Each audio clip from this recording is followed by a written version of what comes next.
Think of the best pro highlights in Counter-Strike history. What gun were they using?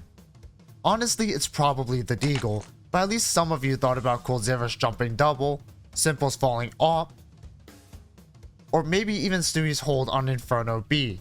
Love it or hate it, the AWP is a mainstay of the Counter-Strike series that changes the whole flow of the game as soon as it's played. But the hefty price and slow fire rate makes it a very risky gun to use, and could easily wreck your entire team's economy. So today, we'll be seeing how not to only get more frags and value as an AWPer, but also how to keep the AWP to maximize its value.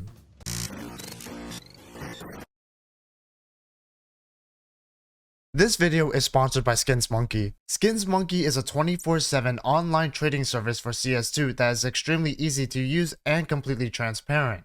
You just select your skins, the skins you want to trade for it, and they'll send you the offer. It's that simple. Right now, they are offering a 30% bonus on your first deposit and up to 35% if you use my code WAZOO at the top, along with an additional free $5 if you trade $100. That's a lot of free money, so check out SkinsMonkey today and use my code WAZOO. Thank you, SkinsMonkey. Before you even fire the AWP, even before you scope in, the first thing you want to do is open the buy menu, go to the rifle section, and buy the AWP. Congratulations, you are now an AWPer. AWPing is the only role in Counter-Strike that is not dependent on playstyle or team composition, but simply based on the one gun that you use. Excluding Rifler, but that's basically everyone who isn't an AWPer. You can have AWPers who play super aggressive, basically using it as a shotgun, while others will play super slowly, finding picks throughout the map and denying rotates. As a result, being the AWPer is about keeping the AWP and building your economy as much as it is about using the AWP effectively. And who better to teach this than the Lord of Saving himself? This video is going to be about glazing dream as much as it is about AWPing. Of course, you could always just opportunistically buy the AWP whenever the situation fits and the economy is good. That would make you a rational, intelligent player. But if you're a part of a 5-stack or a team that would rather one person dedicated to the AWP, you might need to be more mindful about how often you get the big green gun. We'll get into how to stay alive with the AWP later, because the first thing you need to think about is how to get the AWP. You could just be a penny pincher and buy very minimally, such as not buying anything on pistol round, only using the Deagle on half buys, buying very little utility, things like that. But I don't think this approach is very effective. You're just making it harder for your team to win these crucial early game rounds, which is ultimately going to cost you potential money if your lack of utility and firepower loses the round. So here's a few alternative money making strategies that will instead help your team rather than hurt them. The first strat on the pistol round is making sure the bomb is planted on T's side. Look, I know everybody wants the kill and no one has the attention span to sit still for 4 seconds, but being the bomb planter is one of the most impactful things you can do for your economy. Even if you don't get the full $800 bonus from planting the bomb and losing the round, that extra $300 is the equivalent of getting that one kill that you were fiending for, while being much safer. And if you do lose the pistol round, that extra $800 can help maintain your economy and give you a fighting chance for other rounds, even if you aren't able to buy an AWP. Roland, how does James know everything? Oh, that's a sick round for him nonetheless. If you want to be extra frugal, you could bait your team to preserve your Kevlar so that a helmet only costs $350, but at that point, you might as well not buy armor if you're so focused on, let's call it positioning. I would instead recommend being the dedicated nade player on pistol round, as it will be more likely to have some carryover value, especially if your teammates pick up the nades after you die.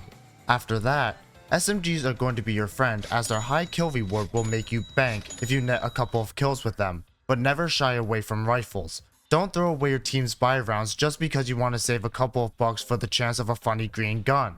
Even if the whole round goes poorly and you're left with nothing but a rifle in your hand, you always have the opportunity to save. AWPers should generally learn not only how to save their AWPs, but also their rifles. That's wonderful. The AWPer on Navi, 16.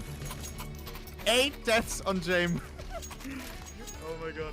Even if you have enough money to buy an AWP in the next round, being able to drop your rifle to a teammate helps to keep the weapon distribution a little bit more even and can make force buys more competitive. But when should you save? That depends on a lot of factors, such as the health of everyone in the clutch, the skill level and skill gap between everyone, positioning, time left in the round or on the bomb, etc. But a general rule of thumb that I use in clutches is that if you would scream if you won the clutch, you probably shouldn't go for it. And if you have a teammate or two in the retake, if you don't have a solid course of action for the retake and you know you can't even get onto the site easily, it's generally not worth it. Of course, if you know that you are that much better than your opponents, you can really attempt any clutch. But now onto the part that most of you clicked on the video for. How do you get good at AWPing? Back in the ancient days of 2015 AD, AWPing used to be all about aggression. With the higher movement speed while scoped, AWPers could basically entry frag or wide swing angles without much fear of being punished, with AWPers such as Kenny S and JW dominating the pro scene with their confident, fearless playstyles. But after the scope movement speed nerf and the rise of modern superstars such as ZywOo, Shiro, Jame, and most notably devised during the Australis dynasty, passive AWPing has since become the predominant playstyle for professional AWPers. There are some AWPers such as Simple and Monesi who are keeping the tradition of aggressive AWPing alive, but generally speaking, teams will prefer AWPers with god tier crosshair placement who they can rely on to get picked safely, trade out their entry fraggers, and lock down crucial angles. As such, AWPing has become more of a game of movement and positioning, which go hand in hand with keeping you alive. With the limited vision in the scope and the delay between shots, bad positioning can lead you to getting traded, caught out, or straight up exposed. So it is exceptionally important that when passive AWPing, you choose spots that have lots of cover and an easy way to get out, but at the same time, not too predictable that people can just pre-aim you. However, you can't just stay in one position forever, so this is where movement comes into play. Now, movement doesn't mean b-hopping or anything complicated, like whatever Monesi does on Mirage mid. What I mean is the simple things: efficient pathing, effective rotates, and team spacing. Let's start with team spacing, because I made the term up, but it's a simple concept. Since the AWP has such slow movement speed and does so much damage, you have to be mindful of not only teammates blocking you, but also you blocking teammates. Not only that, you have to make sure your teammates won't be swinging into your crosshair and instantly getting obliterated. Oh, throwing smoke. Okay. Listen, he was in. You were in the way. Yeah. I would generally recommend that if you're responsible for holding for an aggressive push, that you are as far as you can be from the angle, but also take the widest angle possible to give your teammates enough space to move through the area, as well as getting the best angle should someone peek out. If you are planning to be the entry, you should call a flash if you can, and make sure that you are the only one peeking from your corner and that no one will block you once you go back for cover. Pathing refers to how you get from point A to point B. Now, obviously the fastest way to get from one point to another is a straight line, or however many straight lines due to map geometry, but add in a couple of obstacles and suddenly you are going to have to make a few compromises to get to your next spot. Moving with an AWP is especially punishing since you have to take a millisecond to scope in before you fire, and the fact that you get only one shot to kill whoever caught you off guard. As a result, you should consider how you can use the map's geometry and cover to help you minimize angle exposure, how easily you can counter an aggressor should they push you, and if you have no way out, how easily your teammate can trade you so that you don't give away your nearly $5,000 gun to your enemies for free. By extension, learning good rotation patterns and timings is one of the most valuable skills that you can bring as an AWPer.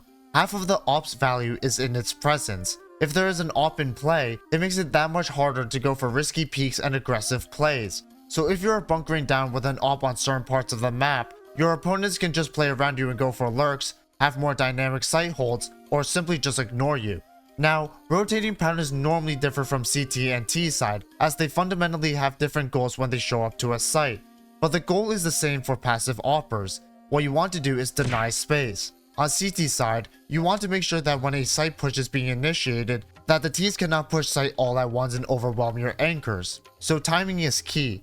You want to be as early as possible with your rotations, but making sure that your team isn't falling for a fake or giving up crucial portions of the map too fast. One of the reasons why Simple and ZywOo are such effective AWPers is that they have a great read of rotations, where it feels like they are everywhere at once.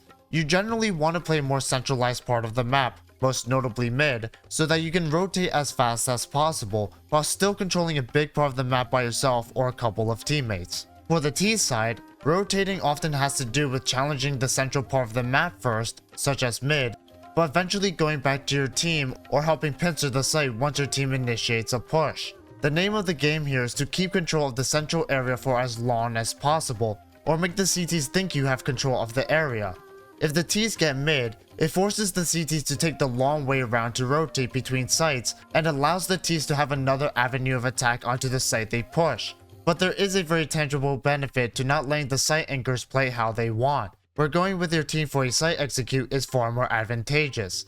You're going to have to weigh between these two options, which is going to come down to the situation, how skilled your enemies are at countering you at mid, and sometimes even just down to if the CTs use mid at all. It's always good to show at least some presence away from where you're going to end up, to divert CT attention and resources, and equally important to know when to come back to your boys on site. Bit simple. Shuts down Siren, it's a shooting gallery for Simple. At the full 30. If that sounds boring to you, you're not alone. Not everyone wants to wait 3 to 5 business days for an enemy to peek out, only to waste away your best years waiting for the bomb to explode. But there is light at the end of the tunnel, and it's shotgun AWPing. Shotgun AWPing is when you max out on aggressiveness on AWPing and throw out the entire rulebook, instead deciding to use the AWP, well, as a shotgun. Of course, you don't have to play as aggressively as this, but for any aggro form of AWPing, the idea is that you want to subvert all expectations and use your powerful one-shot capabilities to get your pick and get the hell out of dodge. This isn't always possible, especially if the enemy expects you, but when it works out, oh boy does it work. There's just something so satisfying about running through the enemy team with nothing but a sniper and quickscoping like you're in COD. It's honestly a great break from the rigid, static form of traditional AWPing, and it's a great way to get some clips for a highlight video. I wouldn't recommend playing aggressive all the time, but I wouldn't recommend playing passive all the time either. AWPing is all about striking the right balance between consistent, reliable performance and unpredictable fast-paced value. As an AWPer, you are responsible for deciding when to restrain yourself and when to go for that risky peek, because ultimately, that's the art of AWPing.